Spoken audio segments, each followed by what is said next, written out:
Hello students. पाश्चात्य राजनीतिक चिंतन के अध्ययन के क्रम में आज हम मैकियावली के बारे में बात करेंगे। मैकियावली के जीवन परिचय के बारे में, उन्होंने कौन सी रचनाएं लिखी, क्या उनकी अध्ययन पद्धति रही, मैकियावली को युग शिशु के रूप में क्यों जाना जाता है, मैकियावली ने मानव स्वभाव के बारे में क्या बात की, राजनीति को धर्म और नैतिकता से अलग करने के क्रम में उन्होंने अपने कौन से विचार प्रस्तुत किए, और सबसे इम्पॉर्टेंट क्वेश्चन जो आप लोगों के इस टॉपिक में बनता है कि मैकियावली को आधुनिक राजनीतिक चिंतन का जनक किस प्रकार से कहा जाता है। और इसके बाद में उनके विचारों की आलोचना, क्योंकि जितना भी हम अध्ययन करते हैं, चिंतक हों चाहे कोई अवधारणा हो, कॉन्सेप्ट हो, सब में कमियां होती हैं और इसी क्रम में उनकी आलोचना की जाती है। लेकिन आलोचना पे क्वेश्चंस अटेम्प्ट करते समय हमेशा एक बात का ध्यान रखें, आलोचना पर कोई भी सवाल का जवाब समाप्त ना करें, उसके बाद में निष्कर्ष लिखें और निष्कर्ष के पश्चात महत्व लिखें।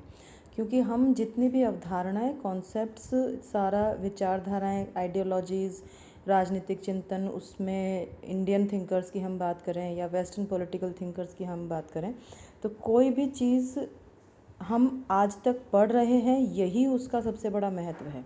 और सभी रचनाओं में, सभी चिंतकों में, सभी अवधारणाओं में बहुत सी बातें ऐसी होती हैं जिनका कि हम अध्ययन के हिसाब से भी, राजनीतिक विज्ञान को समझने के हिसाब से भी, राज्य व्यवस्था को समझने के हिसाब से, राजनीतिक विचारों को समझने के हिसाब से किसी न किसी प्रकार से उनका महत्व रहता है। तो महत्व पर कोई भी आंसर जो है वो ख़त्म करना है, आलोचना और उसके बाद में निष्कर्ष और सबसे अंत में महत्व, कि वो जो भी आपने क्वेश्चन अटेम्प्ट किया, जिस भी चीज़ से संबंधित, जिस भी विचार या व्यक्ति से संबंधित आपने वो क्वेश्चन अटेम्प्ट किया है, उसका महत्व राजनीति विज्ञान में किस प्रकार से है, ये लास्ट में 4 से 5 लाइनों में आपको बताना होगा। तब जाकर के कोई भी आंसर जो है वो कंप्लीट बनता है। तो हम बात कर रहे हैं मैकियावली के बारे में। मैकियावली को मैक्सी, जो एक महान राजनीतिक विचारक हैं, उन्होंने सबसे पहला आधुनिक चिंतक कहकर संबोधित किया। W.A. डनिंग जो थे, उन्होंने ये कहा कि प्रिंस जो है, जो मैकियावली की रचना है, वो सबसे पहली महान रचना है जिसने मध्य युग की चिंतन प्रणाली का परित्याग कर दिया। जोन्स लिखते हैं मैकियावली के बारे में कि वो अपने समय का एक उत्कृष्टतम निचोड़ है।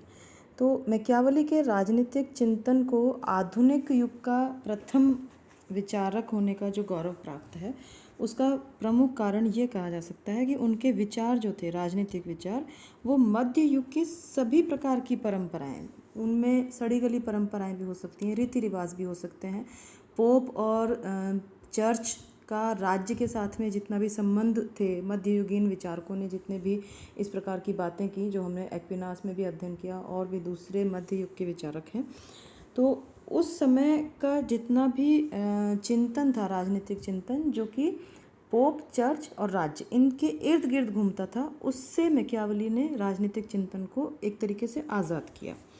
तो मध्य युग के जितने भी विचारक थे, उनका चिंतन चर्च और राज्य के आपस के रिलेशंस कैसे हैं, कौन सी चीज़ किस पर हावी है, किस प्रकार से पोप और चर्च राज्य पर प्रभाव डाल रहे हैं, या राज्य का किस प्रकार का उनका संबंध है, इस तरह से ही सारा चीज़ जो केंद्रीकरण हो चुका था, इन सब की लीक से हट करके मैकियावली ने राजनीति में धर्म और नैतिकता, इन दो से राजनीतिक चिंतन को मुक्त करके शुद्ध व्यवहारवाद की बात की।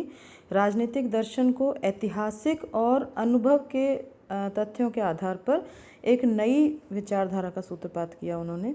इसी कारण से ये कहा जा सकता है कि वो पहले ऐसे आधुनिक विचारक थे जिन्होंने एक संप्रभु संपन्न, प्रभुत्व संपन्न, पंथ निरपेक्ष राष्ट्रीय राज्य की कल्पना की थी। राष्ट्रीय राज्य यहाँ पर शब्द इस्तेमाल करेंगे हम, क्योंकि उन्होंने राष्ट्र को सबसे ऊपर माना, धर्म नैतिकता को उसके नीचे का स्थान दिया।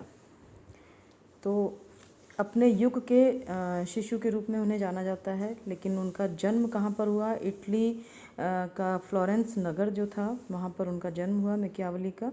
विभिन्न यूरोपियन देशों में उनको 23 बार दूत नियुक्त किया गया, जहाँ पर रहते हुए उन्होंने अनेक प्रकार के राजनीतिक, कूटनीतिक दांव पेचों की, राजनीतिक षड्यंत्रों का उनको देखने का अवसर मिला, उनका अध्ययन करने का अवसर मिला। मैकियावेली उस समय के शासक सीज़र बोर्जिया से इतना ज़्यादा इन्फ्लुएंस हुए कि उन्होंने उसे अपना आदर्श महापुरुष मान लिया, और जो उनकी सबसे महानतम रचना है द प्रिंस, उसमें नायक की जो वो बात करते हैं वो सीज़र बोर्जिया से ही प्रेरित है। एक तरीके से उसी को ध्यान में रख के उन्होंने अपनी रचना में प्रिंस में जो नायक की बात की, वो उसी को ध्यान में रखते हुए उन्होंने उसे चित्रित किया है। इसके बाद का अगले वीडियो में हम समझेंगे। Thank you.